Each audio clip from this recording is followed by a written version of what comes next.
Ryan Nembhard broke his own single-season assist record in one of the few highlights in Gonzaga's ho-hum win over Pacific on Saturday.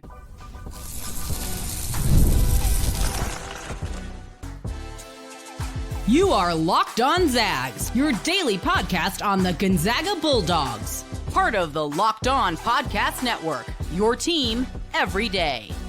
What is going on, y'all? Welcome into the Locked On Zags podcast, part of the Locked On Podcast Network, your team every day. I'm your host and longtime Gonzaga podcaster, Andy Patton, here to bring you news and updates on all things Zag athletics. Today's episode of Locked On Zags is brought to you by FanDuel. Folks, right now, new customers can get $150 in bonus bets if your first $5 bet wins. Well, folks, we're going to do a mailbag here today. We got a handful of questions that came in after the last mailbag in the middle of last week. So we're going to get to all those questions in the second and third segments. Got some fun conversations about Dusty Stromer, about Khalif Battle, about Gonzaga's NCAA Tournament resume.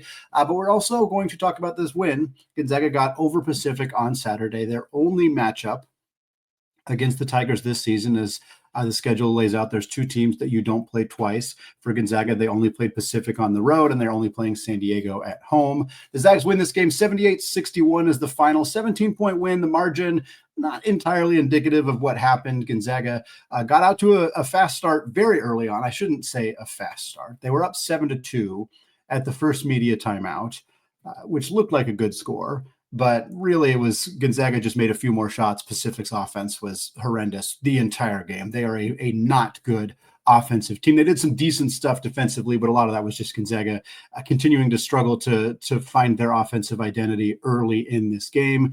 The Zags kind of play close with them for majority of the first half. We've seen that time and time again this year, but going a late 14-0 run in around the 5-minute mark of the first half, end up having a 15-point lead at halftime, build the lead up to as much as 25. Ultimately, Pacific kind of crawls back at the very end when Joe Few was on the floor and Jun Suk-Yo was on the floor. They hit a shot at the buzzer to get it to a 17-point game. So the final score looks kind of not great, is kind of not great, if we're being honest, but it was a game that Gonzaga had well in hand pretty much at halftime without there really being any mystery on the final result from that point forward.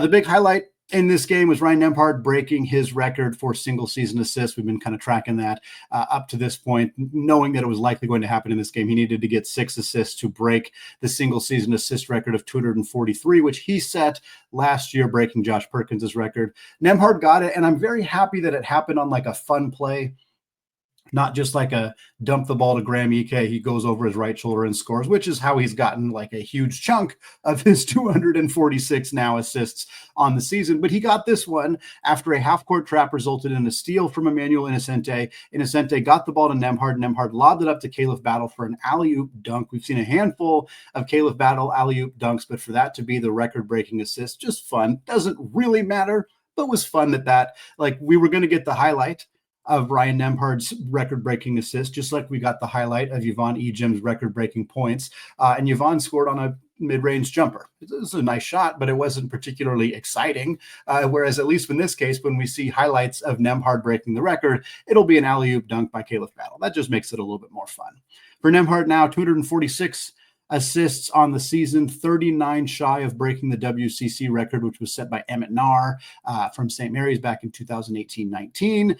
He's 54 shy of getting to 300, which would be the 5th time a player has gotten 300 assists in a single season since 1993. Very much on track to get to both of those numbers before the regular season ends, and almost certainly, barring an injury, will get there with the WCC tournament games as well. Talking about the rest of this game, the good things for Gonzaga, their defense was good. Since that disaster game against Santa Clara, Gonzaga's defense has pretty dramatically improved. And I think we can point to, the frustrating loss to St. Mary's. We can point to the frustrating 30 minutes against LMU, even some sloppiness in this game. But at the end of the day, consistently, since Gonzaga's loss to Santa Clara, they have been good on the defensive end of the floor. And that deserves praise. That deserves compliments for the coaching staff, for the players, to making those adjustments, to figuring out what was wrong, making the starting lineup change with Innocenti. They reverted back to having Battle start, but that was still a move that helped kind of jumpstart. And Innocenti is still very much a part of the rotation. We'll talk about that a little bit more, but the adjustments that Gonzaga has made defensively have worked, with the exception of a bad first half against St. Mary's, the best team they've played in that stretch by far. Gonzaga's defense was much better in the second half of that game. In this game against Pacific, the Tigers shot 40%, 22 of 55. They were 5 of 20 from the three-point line. They're just really bad. I mean, folks, if you didn't watch this game, the amount of times that Pacific shots were either full air balls or hit nothing but backboard, I mean, it probably happened off the top of my head at least 5 times. May have been more than that. I mean, a lot of this was Gonzaga's very good defense. A lot of this was hounding them, playing the passing lanes well, forcing them into tough contested shots over defenders. Like, there was a lot of really good things Gonzaga did, but a lot of it was also Pacific's just not a very good team. Tigers had 15 turnovers in this game. 9 of them were in the first half. A lot of it was due to Gonzaga's half-court trap, which we've seen them utilize throughout the season, but even more so as of late. And it really flummoxed this Pacific team. They had a 10-second call. They had multiple very close to being 10-second calls. They had multiple turnovers. Nolan Hickman got a steal out of it. In fact, Innocenti's steal that led to Ryan Nembhard breaking the assist record came out of this half-court trap as well. And that's kind of the other point, is not only was Gonzaga's defense good in this game, but it led to transition buckets, which is something we've talked about this season. We want to see Gonzaga do more of. They obviously always want to get out in transition. It's not a lack of effort on their part in terms of getting out in transition and scoring that way. Nembhard loves to push the pace. He loves to run. But they were able to do it pretty effortlessly in this game. We had a great throw-ahead pass to Braden Huff. I don't think he even realized how open he was. That led to a dunk. We had Ajayi get out in transition, get some buckets, get to the free throw line. Nolan Hickman got to the free throw line out of a transition opportunity as well. Really nice to see Gonzaga capitalize on those turnovers from Pacific. Other good stuff in this game, the Zags 23 of 26 from the free throw line. They were perfect 8 of 8 in the first half from the line. They've been one of the best free throw shooting teams in the country throughout the season. They're over 80% at this point on the year. Khalif Battle, 9 of 9 from the line. He's now made 24 of his last 25 free throw attempts in the last 2 games. Mind you, for Battle, he finished with 16 points. Wasn't a great game from Khalif Battle, but he did what he does best again in this game, and it's been great to see him be doing that.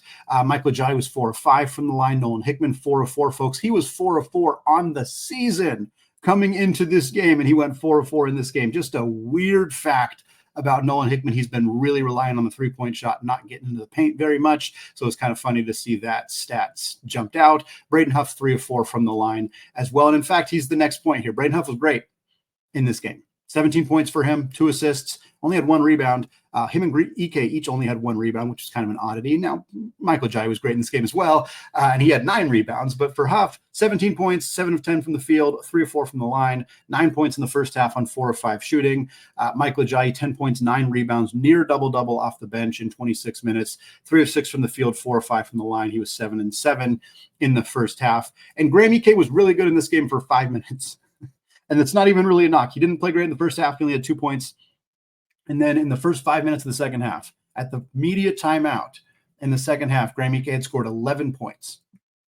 11 points for Graham Ike in a 5-minute stretch to start the second half. He didn't score again, in part because he just didn't play all that much after that. And Braden played the majority of the rest of the game. But he had 13 points in this game, 2 in the first half, 11 in a 5-minute stretch, and that was it. Just kind of a weird game from Graham. He was 6 of 9 from the field, so I mean, it wasn't like a particularly off night for him or anything. Just didn't play as many minutes as he normally does, didn't need to play a whole lot more. Braden was better, and to Mark Few's credit, when one of those bigs on both positions, Ben or Michael or Braden or Graham, when one of them's playing better, they tend to just let that guy continue to play, and that's kind of what we saw in this game.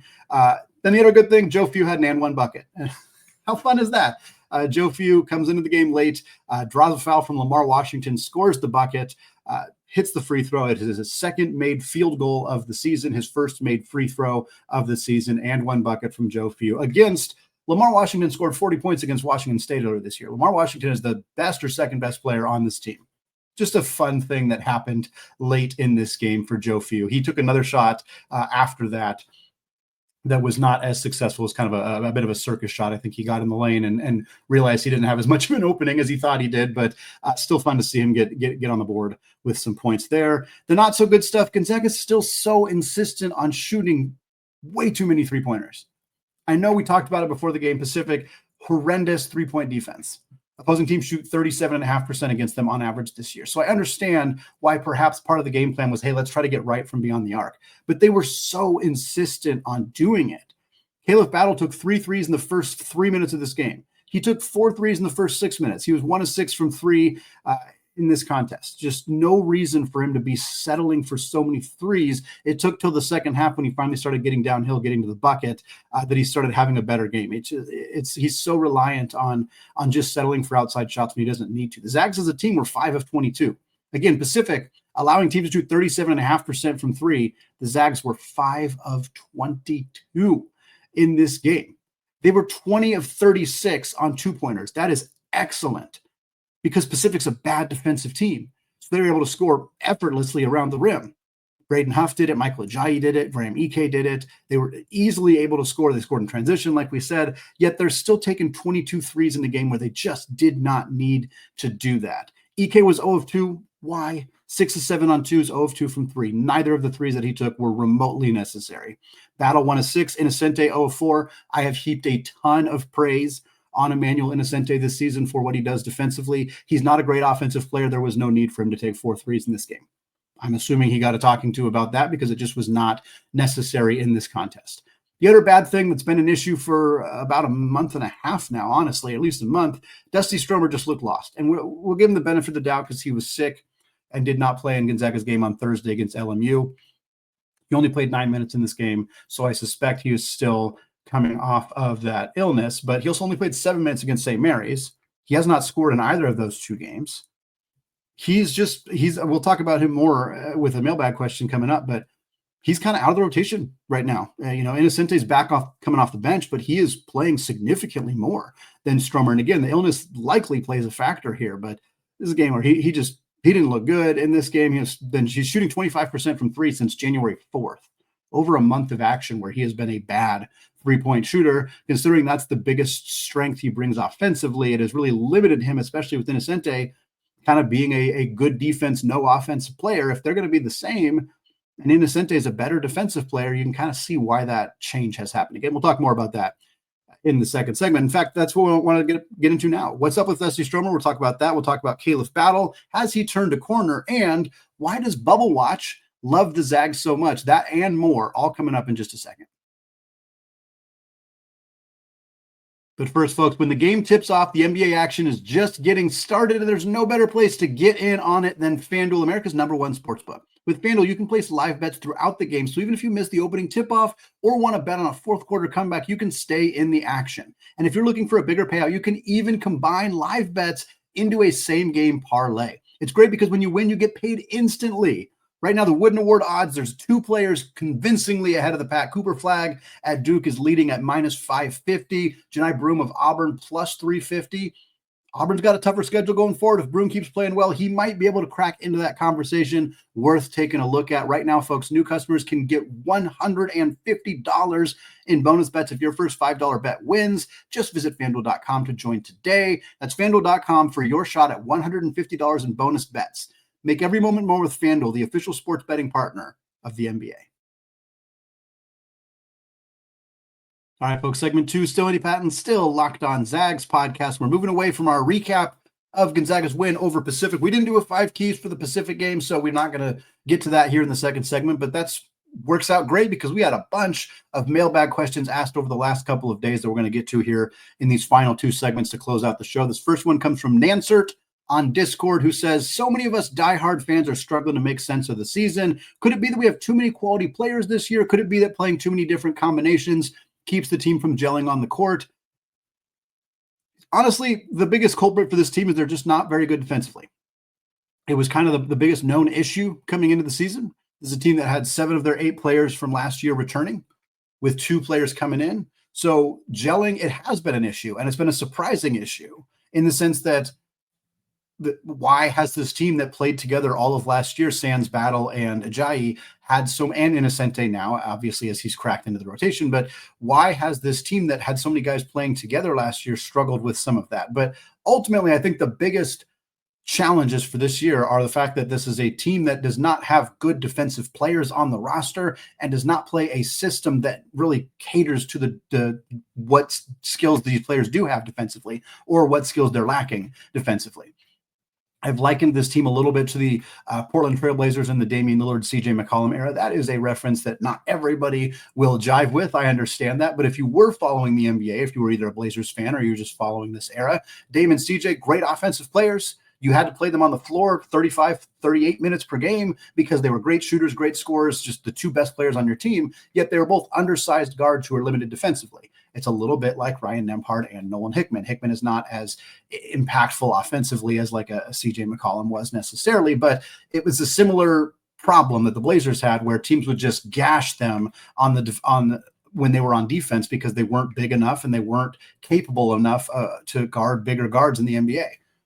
Ryan Nembhard and Nolan Hickman struggle with this. Gonzaga's defense doesn't have an elite rim protector, so they feel like they have to stop the drives. The dribble drives get stopped by defenders coming over to help. If that defender was 6'6" with long arms, they would be able to quickly get out and shut down a three-point shooter, but Hickman and Nembhard can't do that. They get shot over and they score. That's what Santa Clara did. That's what St. Mary's did. That's what a lot of other teams have been able to do this year. The other thing, luck. I mean, honestly, it's luck. Will Warren wrote a fantastic piece about this. I know he linked it on social media. Check it out there if you haven't. If you don't follow Will Warren, he's a fantastic resource for college basketball coverage. But there is a such thing as bad late game luck. It is a thing. That does not mean that Gonzaga is not executing poorly in late game situations. They are. That is a known fact about this team. But for Gonzaga to have lost basically every close game that they have played, and you can make arguments about some of the other games they played that were close. LMU game was close until they blew them away. But like for the most part, when games have come down to the final few minutes, Gonzaga has lost. And to lose every single one of those games is in some ways bad luck. Some of it's bad execution. Some of it's just bad luck. If this team had won a few of those games, a lot of the narrative around this team would be a lot different. So they're a little unlucky.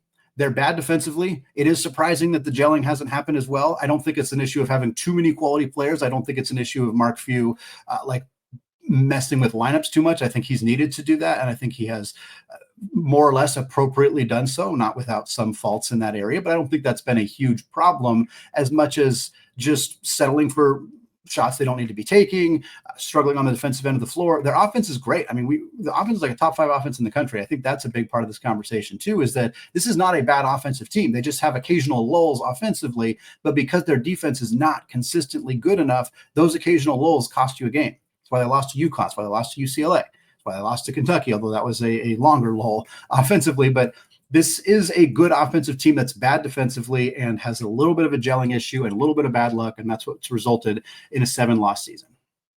Next question here comes from Jeff via Gmail. Jeff says, Battle has had really good games in 3 of the last 4 and is finally driving to the paint, getting to the rim and scoring or getting free throws, even though he's still throwing up a bunch of three-pointers. Could it be Battle is finally becoming the player we all hoped he would be?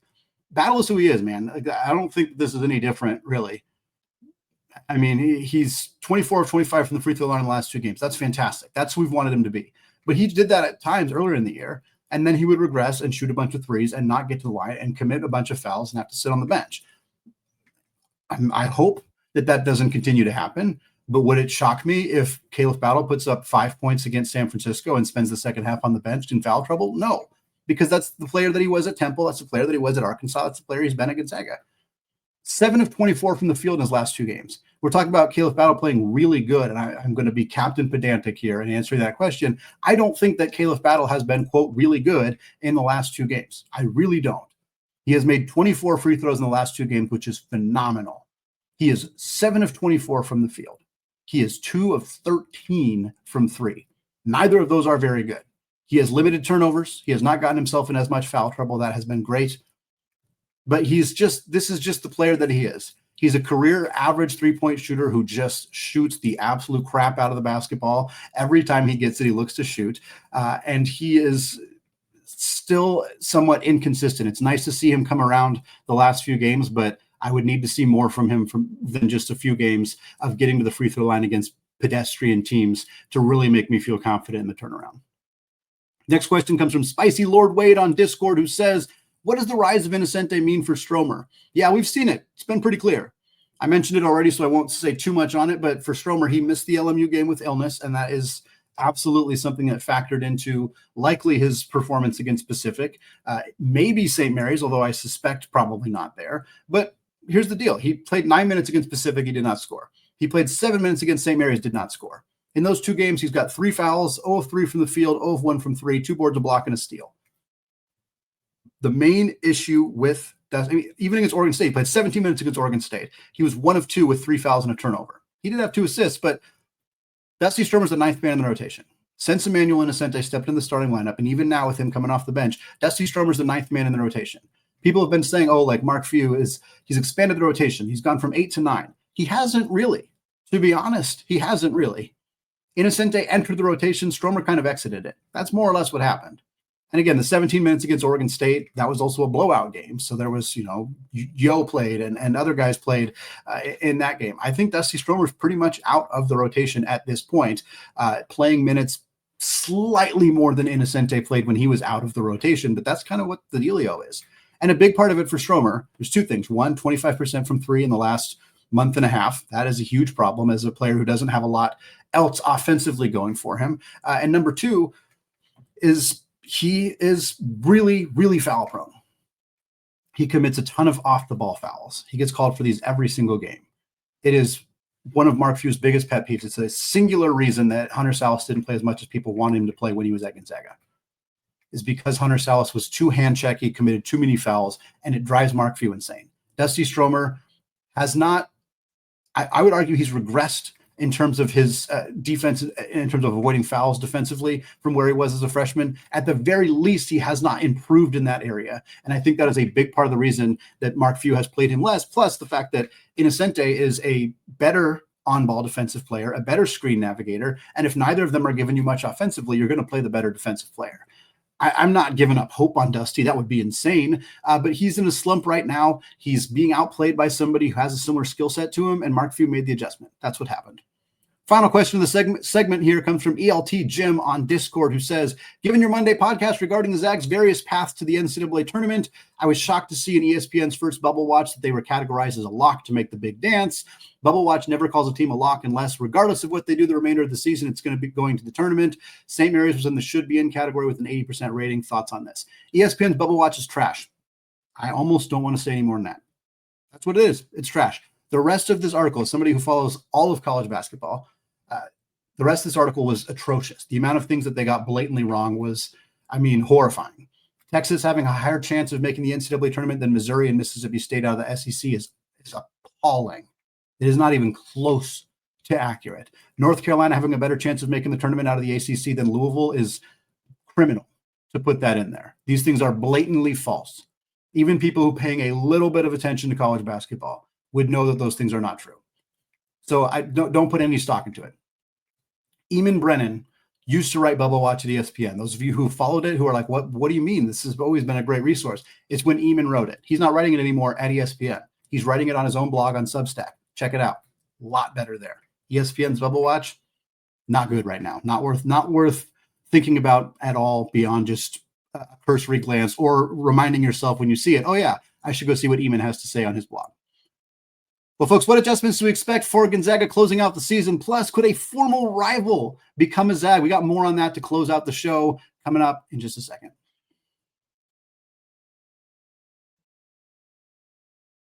All right, folks, segment 3, still Andy Patton, still Locked On Zags podcast, still going through Mailbag Monday here, actually on a Monday. We've been doing Mailbag on Tuesdays and Wednesdays the last few weeks, but nice to be able to get it done here on a Monday.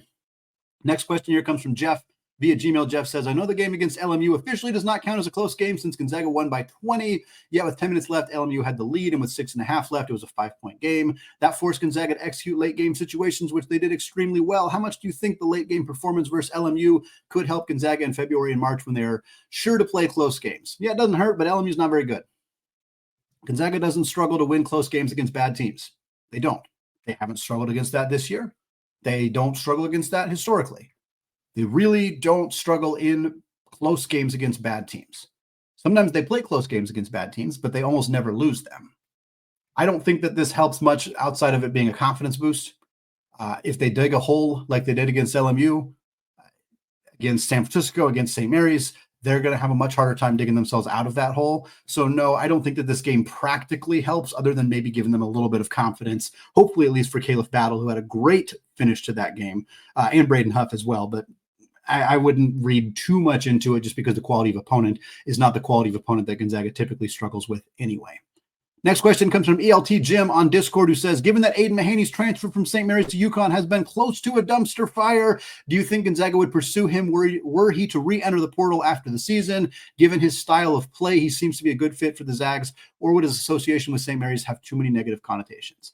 I'm going to push back on, I was going to say I'm going to push back on everything in this question. I'm not going to push back on the fact that Aiden Mahaney has been a dumpster fire at UConn. That is an accurate statement. I do not believe that Aiden Mahaney's style of play is a match at Gonzaga at all. Mahaney was good at St. Mary's with a slow-paced offense where he had the ball in his hands a lot. He had the ball. He could dictate the pace. He could control what was going on. He could drive to the basket. He could wait for screens. He could kind of be the commander-in-chief with the basketball in his hands using the full 30 seconds on the shot clock. Mahaney was also very much masked defensively by the fact that St. Mary's had other good individual defensive players like Logan Johnson and Augustus Marcelonis and some of the other wings that they had. And then, of course, Mitchell Saxon down low. And then he goes to UConn, and UConn does not run a faster paced offense, but they run an offense with far more ball movement, a lot more passing, a lot more screening, a lot more moving, cutting, moving to the basket, things of that nature. And they play a defensive scheme that is frankly not good at UConn. It was masked significantly by Donovan Clingan and Andre Jackson Jr. and Tristan Newton and Adamas Sanogo and various others. But Mahaney has been absolutely awful defensively. He's been absolutely awful defensively. If Gonzaga were to pursue an undersized guard who is bad defensively after the Ryan Nembhard and Nolan Hickman era ended, that would be malpractice by Mark Few. And this is you could replace the name Aiden Mahaney with anybody else who fits his profile, and it would be malpractice. And to Gonzaga's credit, they are already pursuing guards who are not like Mahaney.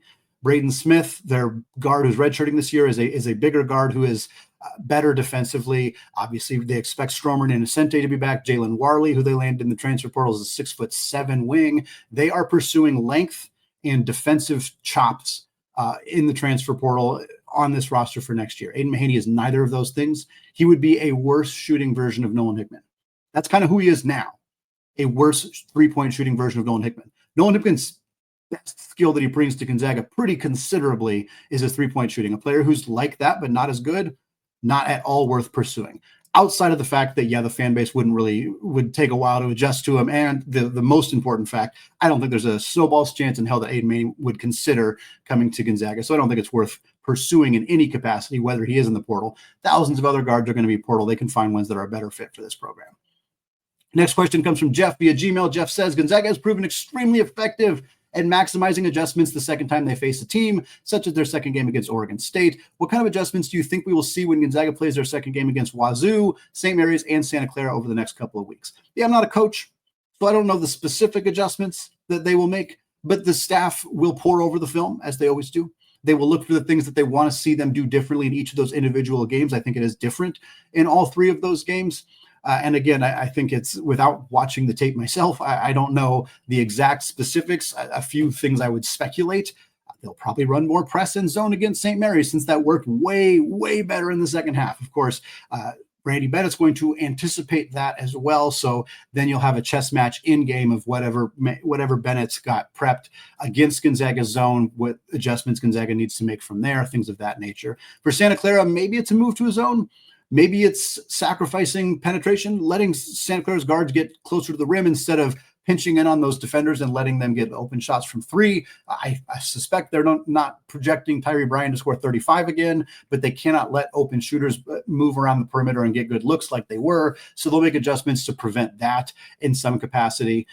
For Wazoo's gotten worse since Gonzaga beat them, but it's a road game. I think the big thing will be prepping them for a loud, raucous rivalry type environment in Pullman for that game. Next question comes from Spicy Lord Wade on Discord, who says, save for whenever, excuse me, he says, but there was some discussion on the Discord about which players will get their jersey hung next. What is your take? I'm also curious your thoughts on if Kayla Standish has a chance. Yeah, I think Kayla does. The Zags do tend to reserve that for players who are All-Americans, although Sabonis was not an All-American, the most recent player, but Kelly Olynyk was, Dan Dickau was, and Sabonis is obviously a bit of a unique case as a three-time NBA All-Star. I would think the next women's player would be Yvonne Ejim, which obviously might not be for a while. Standish is a great pick kind of in that middle period of time after Vandersloot, of course, and before Ejim. If you were going to pick somebody, Kayla Standish would be a very strong candidate. Jen Worth would be a strong candidate. There's a few others that could be in that conversation, but I think Ejim is the next most deserving candidate on the women's side, obviously breaking the scoring record, things of that nature. You could look at Heather Bowman and others too. For men's player, I think it kind of has to be Drew Timme. Now, they don't have any player from the 2016-17 team, the first team to go to the national championship game, but I don't know who it would be. You could go Nigel Williams-Goss, but he only played 1 year at Gonzaga. You could go Josh Perkins, but that doesn't really feel right. No disrespect to Josh. I love Josh. I think that he got a lot of unfair criticism in his career, but he's not really rafter jersey hanging material, if we're being honest. You could go Shem, maybe. I love Shem. It's questionable whether he's the guy you want to go with there, but there's not really anybody else on that championship team that you'd go with. And if you wanted to go from the other championship team, then it's Drew, with respect to Jalen, with respect to Corey, like those guys, it's Drew. I think Drew's the next one. I don't know when it'll happen, but he's the most deserving candidate, in my opinion, and is an absolute lock for it to happen eventually. I'm not sure if they're going to do anybody between whenever that happens and now. Final question of the show comes from Jeff. Jeff says, with their win over Wazoo this weekend, Gonzaga is now 4-0 against their biggest threats in the WCC in Wazoo and Portland. What sort of threat do you think Washington State and Portland could be to Gonzaga in Las Vegas? It's interesting, over the last 2 years, Gonzaga's 4-0 against Portland in the regular season, but 0-2 against them in Vegas. Could Portland pull their Las Vegas magic again? Of course. Yeah, of course. Any team could do that. I mean, there's not really any analysis needed to say, yes, Gonzaga could lose in Las Vegas. They're on a 12-game winning streak. They're playing fantastic basketball right now. But they've played Wazoo and Portland 4-0 against those teams. Their margins of victories were 5-7, 1-4. And the Wazoo game went into overtime. They have not beat those teams commandingly or convincingly at all this season. It is hard to beat a team 3 times in a year. As we've said, unfortunately for Gonzaga, this win streak is great. The fact that they're healthy is great. Ejim breaking records, all of it's great. If they lose a game in Las Vegas, they're probably not making the NCAA tournament. It would be a shock for them to get an at-large bid with where their current net standing is. So that's what matters. Right now, you've positioned yourself to get that double bye in Vegas, which is a huge advantage. Only one of Portland and Wazoo will get that same double bye. But then you got to beat whoever you face in that championship game. You got to beat them. If you don't beat them, you're either in the NIT or your season's ending early. If you beat them, you get a chance to get into the big dance to get, hopefully not a 9 or an 8 seed. Hopefully you get a 10 or an 11, or maybe you get real generous and they give you up to a 7 or something. But it's unfortunate that the early season losses for this Lady Zags team put them in a position where they got to win those games in Vegas because, they've struggled to win against the Pilots in particular in Vegas the last couple of years. It's going to wrap it up for me today here in the Locked On Zags podcast. Folks, thank you so much. To those of you who have made this your first listen or your first watch of the day, we'll be back later this week. We got some fun stuff before we get ready for that game against the Dons on Thursday night. We'll get you ready. We'll get to talk some NCAA tournament stuff, some more about this roster, all sorts of stuff coming your way. Check it out. Hang with us. Thanks again, folks. Have a fantastic rest of your Monday. And as always, go Zags.